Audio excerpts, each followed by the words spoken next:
Are you living your life deliberately, or are you just defending the life you already have? Because I first thought like, okay, obviously I'm living deliberately. I just decided to go travel, and I just decided to blow up my whole routine, like that's deliberate, right? But then I actually thought about it, and like the more I think about it, I was like, no, Jude, like most of what I do every single day, I didn't choose. It just ended up there, like, and then I kept doing it because stopping felt like harder than continuing.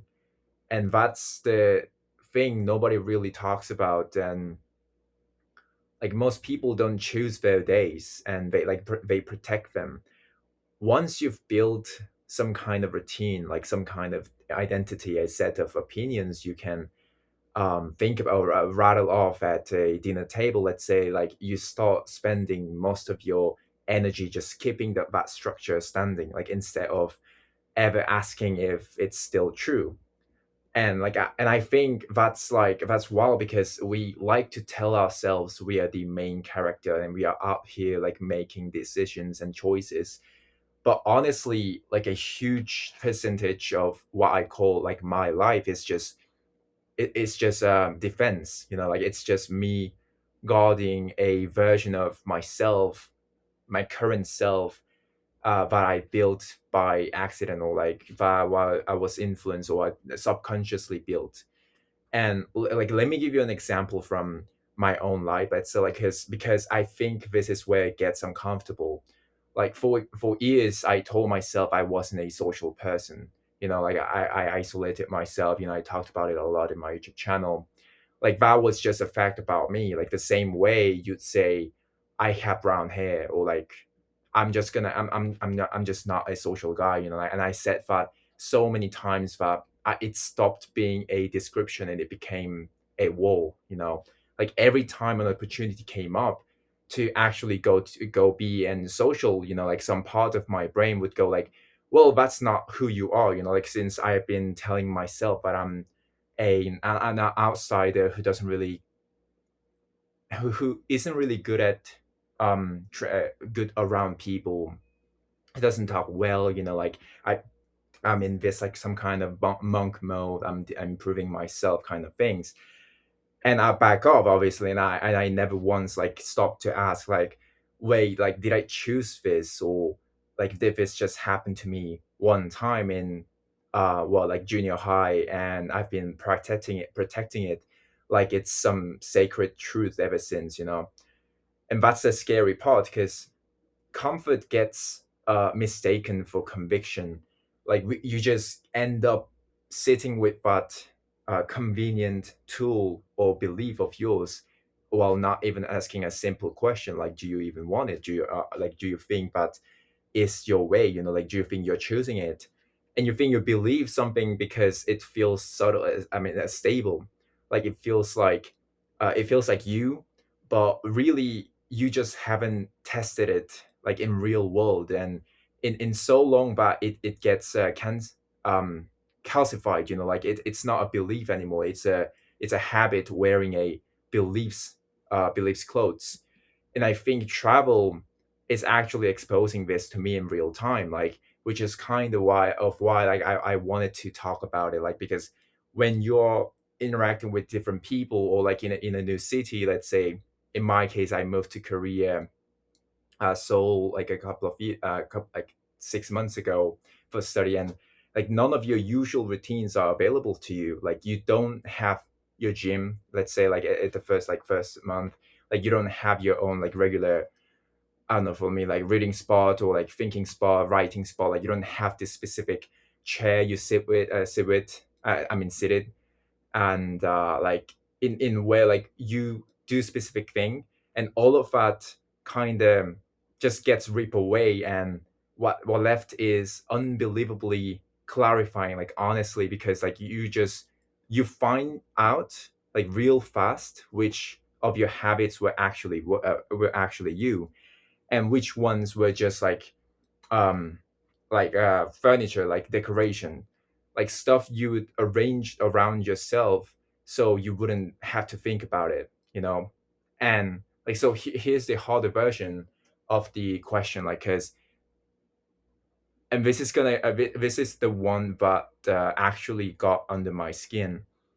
If you dropped every single habit and belief you didn't actually choose, everything you just inherited or defaulted to into, or kept, you know, kept doing purely out of inertia, let's say, like, what would still be standing? Like, strip all of it away, not the big dramatic stuff. Like, I mean, the small stuff too, like the way you talk to yourself in the mirror, like the opinions you have about politics that you never actually built from scratch. You know, you just absorbed from your parents, or your group chat, or your the kind of reels that you watch, the career path that you're on, that maybe you just picked up when you were 18 and scared and just like needed to pick something, you know.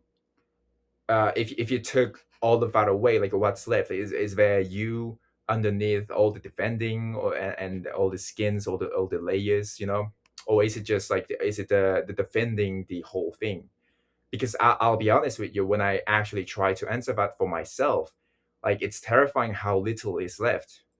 I don't know if that's normal, or if that's just me being a particularly hollow, like, specimen. But I think a lot of it is not unique to me. Like, I think most of people are running around with a like self that's like a 90% um how do I say, like, scaffolding, and like 10% actual foundation, and they never find out because like they never get to put in a situation that forces the scaffolding to fall away. And maybe like that's the actual argument for like doing something drastic. So like, not because travel is some like magic self discovery cliche. I know it sounds like that. I know, like, it's a little bit of cliche to say I found myself backpacking. You know, I get it, but there's something to be said for deliberately removing your own scaffolding on purpose, instead of waiting for life, or like for someone to do it for you, do it to you, because um like, because life will do it to you eventually. Like, you'll lose a job, or a relationship will end up, or you'll move somewhere new, and none of your systems will work and like anymore, and you'll be forced to ask the question. Like, the only choice you actually get is whether you ask it on your own terms, or whether you get ambushed by it, you know, out of the sudden. And I think like that's what deliberate actual means. Like, it means, I mean, it doesn't mean having a 5 year plan. Like, it doesn't mean waking up at 5 a.m. and having your whole day optimized. Like, I used to think that like that's what it meant. Like, deliberate equals disciplined equals scheduled. But I don't think that's anymore. Like, but I think deliberate just means you've actually gone and checked, like checked by yourself, like you've actually picked up each pieces of your life and like looked underneath it and asked like, like, do I actually want this because I chose it, or do I have this because removing it would just be too uncomfortable to deal with right now? And like most of us like never check. Same for me, like I'm also guilty of this. Like, we just keep adding pieces, new job, new relationships, new apartment, new set of opinions to match the new friend group, or even your family, relatives, you know, and none of it ever gets audited. Like, none of it gets checked by yourself. Like, it just piles up into something we call my life, myself.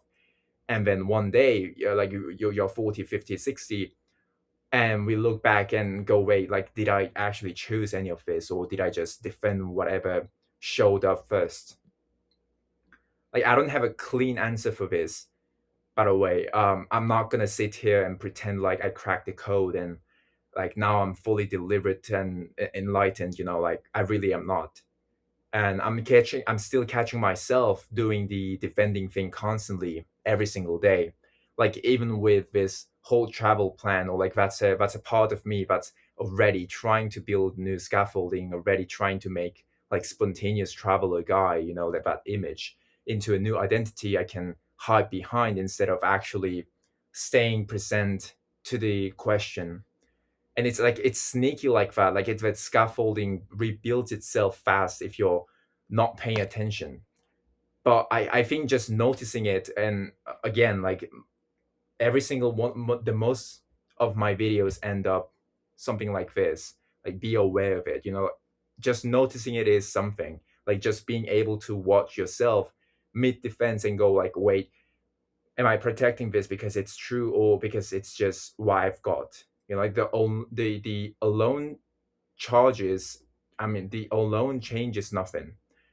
Like even if you don't tear the whole structure down, like even if you're not ready to do it, so like just knowing which parts are load bearing and which parts are just habit, like that's already more honest than most people ever get with themselves.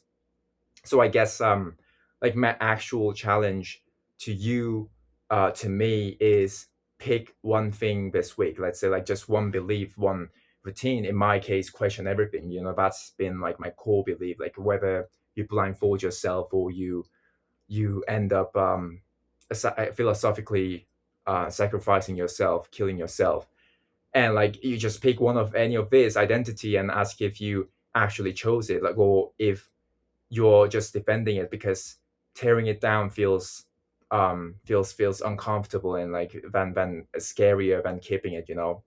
And you don't have to change it, like just find out if it's real or not, because eventually if you clock it, if you are not aware, completely aware of it, you will work on it. Like you will try to not do it again, intent, like at least a little bit, like slowly but surely, deliberately. Anyways, like that's what's been on my mind. Thank you for listening, and hope you guys have a great day.